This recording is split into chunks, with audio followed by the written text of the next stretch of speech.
Welcome to the Full-Time FBA Show. In each episode, it's our goal to help you turn part-time hours into a full-time income selling almost anything on Amazon. And now, your hosts of the show, Stephen and Rebecca Smotherman. Hello there, and welcome to another episode of the Full-Time FBA Show. We're on episode number 242 today, and we're going to be talking about the question, should you create your own Amazon FBA product pages? It's a great question to discuss if you are getting started selling or if you've been selling for a while and you're just curious about this topic. And here with me today to talk about this is my business partner and partner in podcasting and my life partner, my husband, Stephen Smotherman.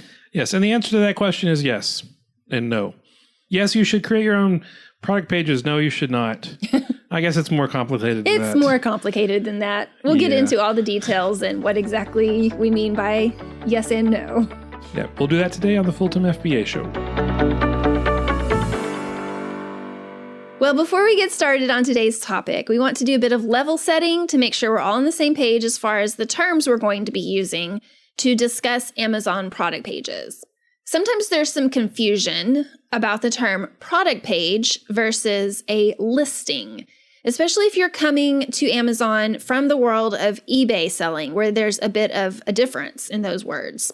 So on Amazon, a product page is unique to a specific product by a specific brand, and it's going to have an assigned ASIN attached to it, that ASIN, which is that alphanumeric code. So that's one product. It has one UPC, one ASIN that all match up.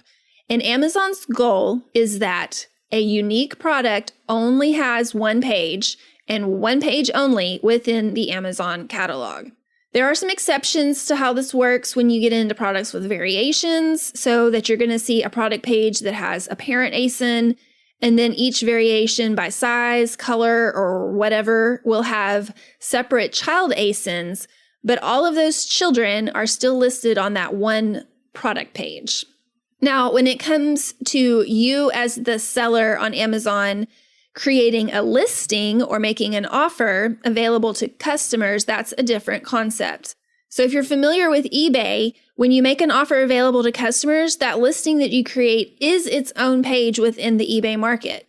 But it's different on Amazon. Every seller who has an offer of a product on Amazon makes that listing or offer on that one and only one product page for that item. You don't create a new page when you make your listing. So that's an important difference to note, just so we're all talking about the same thing here. So having said all that, Stephen, start us off answering the question of, should you create your own Amazon FBA product pages? Well, in general, what we do with Full-Time FBA is to find and source inventory to sell on Amazon that already has a proven track record of selling consistently at a profitable price on Amazon. We prefer to sell inventory that we know will make us back our investment in a relatively short amount of time and will give us steady profits. And we can find out whether an item on Amazon has a proven track record or not by checking the data available through the program called Keepa. We talk about Keepa all the time. It's probably the tool we talk about the most because we use it so much when we run our Amazon business. The bottom line is this: if an item doesn't have a steady history of profitable sales on Keepa, we don't prefer to source and sell that item on Amazon. So back to the question of whether or not we should create our own product pages on Amazon. If you're creating a product page, that means you're bringing a new product to market that hasn't been sold on Amazon before. Remember, Amazon's goal is that every product has one and only one page within their catalog. So if you are creating a product page, you're essentially telling Amazon, this is a new product that hasn't been sold here before. And if a product is new to Amazon, it's not going to have a price and sales rank history on Keepa yet. There's no way to know whether or not it's going to sell well on Amazon in the future if you source it and list it for sale. So you can make some educated guesses about whether or not it's going to sell, but you don't have a proven track record to go off of. So I'm going to sum up your answer to the question this way. In general, we don't recommend creating your own product pages because we prefer not to sell inventory that is brand new to the Amazon catalog. or we prefer not to introduce new inventory to the Amazon catalog. That's right. We don't like to base our business decisions based on hope and assumptions. We want to base it on statistics and proven track records. So are you saying never create a new product page on Amazon? Nope, not at all. I would never say never to this question. I'm just saying it's not our preference. Okay, because our preference is to sell inventory that is already established on Amazon and is selling well and is a more surefire win for us. We're almost guaranteed that we will make a good return on our investment based on that Keepa data for our inventory. But for some sellers with a different business model than ours, they create new product pages all the time, right? Yep. So the Amazon catalog is constantly growing. People are adding new pages, and it's not just Amazon as a seller who is adding those new product pages to the catalog. Many third-party sellers are creating new product pages for a variety of reasons. Some of the main reasons that I can think of would be if you're a private label brand, you would be creating your own pages for your inventory. Or if you're a third-party reseller who works directly with wholesale companies to bring their inventory to Amazon, you might be creating product pages.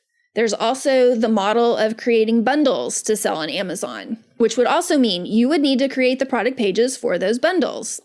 And I even know there are some resellers who focus on retail and online arbitrage who are also creating product pages for items. They're not their brand, they're not a bundle, but they're finding inventory to resell and they create those product pages. Now, in that instance, it's a lot of work to create that page and do it just right, and then potentially have other people who are doing RA or OA then come and just jump on that listing, which is totally within Amazon's guidelines. It's not their listing. That RA seller does not own that listing. And so anybody can sell on it. But that's part of why we at Full-Time FBA, our particular business model, we don't spend a lot of time creating product pages because it's just a much more time-efficient business model for us to list our offers on already established product pages and not do the work of creating product pages for other people. Right. But you know what? If for some reason you do find yourself needing to create a product page, which we find ourselves in from time to time, there's a few things to keep in mind as you're getting started. The first is that you always want to be sure that there truly isn't already a product page for this item on Amazon. Remember, Amazon wants each unique product to have one and only one product page. You need to cover all your bases. Check the UPC, do a title search, actually type in the title or the variation of it to make sure someone didn't create a product page for that item with some other different random UPC. If you are searching by the UPC or title and you're not able to find the item, you'll also want to do an advanced search to make sure that the item just isn't out of stock on Amazon. Because Amazon will suppress items that are out of stock because they don't want customers to see an item in their search history results that they're not able to purchase. We have a whole blog post about how to do this kind of advanced search for finding these out of stock items on Amazon. Go to fulltimefba.com/out of stock and we'll walk you through it. Another thing to keep in mind if you are creating a product page is that you need to be 100% familiar with the Amazon guidelines for what product pages are supposed to look like, what info they're supposed to include, what they're not supposed to include, all of those kind of things. The rules on Amazon for product pages are different from eBay. So if you're used to creating listings on eBay, you definitely will want to make sure you're up to date on the latest Amazon guidelines for product pages. Even if you're not used to creating listings on eBay, it's a good idea to go and look to see what a good Amazon product page should look like according to their guidelines. And it might even be different based on the Amazon category that you're creating it in. Yeah, different categories, different types of items are going to have different guidelines. Now, you can usually tell if a product page on Amazon was created by an eBay seller because the title will be in all caps. It will be a super long keyword heavy title, and it possibly will include the item condition listed in the title. Or you're going to see that the photos are really low quality, or they won't have a transparent white background. Which is part of the guidelines. Which is part of the guidelines for Amazon. Not for eBay, but for Amazon. So we have a quick link to the Seller Central page for those Amazon guidelines at fulltimefba.com/guidelines. That will just take you to the guidelines in general, which We always recommend that you are familiar with them. But if you go to that page, fulltimefba.com/guidelines, you're going to see a search bar for help articles. And then in that bar, type product detail page rules. And it will take you to all of the policies you need to know, including the style guide for product pages. And one last piece of advice about creating product pages is this. Don't do it yourself. If you can just pay someone else to do it for you. We love to outsource as much of our business as possible, which includes anytime we need help creating a product page. There are third-party companies out there who provide that service and specialize in all the ins and outs of creating a compliant product page. So let them do it for you. We've used Solutions for e-commerce for years as our account manager, and we've also used their services for creating product pages or adding variations of existing pages. You can check them out at fulltimefba.com/account manager to find out more about what they offer. And we'll even include a coupon code in our show notes for this episode at fulltimefba.com/242. All right, we're just going to wrap everything up here. And if you have a really good reason for wanting to create a product page and you think it will be worth your time, then go for it. Just make sure you aren't creating a duplicate product page in the Amazon catalog, and make sure you follow all of the guidelines for the type of product you're adding. We highly recommend sticking with items that have a proven track record of consistent sales, which means you won't be creating any new product pages on Amazon. But hopefully you've gained some knowledge and found some new resources for creating product pages in this episode in case you need it along your Amazon selling journey. Thank you so much for joining us for this episode of the Full-Time FBA Show. As always, you can find the show notes for this episode at fulltimefba.com/242 because this is episode number 242. We'll have all of the links and the coupon code that was mentioned in this episode at those show notes. And next week on the Full-Time FBA podcast, we are going to be accelerating. That's how excited we are. We're so accelerated right now. We are going to be celebrating our 5th podiversary. That's right, 5 years of the Full-Time FBA show. It's going to be a lot of fun. And the topic for that episode is how much money should you pay yourself in your Amazon FBA business? When you should start paying yourself, how much? We'll talk about that next week on the podiversary special of the Full-Time FBA show. That's all for this episode of the Full-Time FBA Show. So head over to fulltimefba.com/podcast, where you'll find the show notes and links from this episode.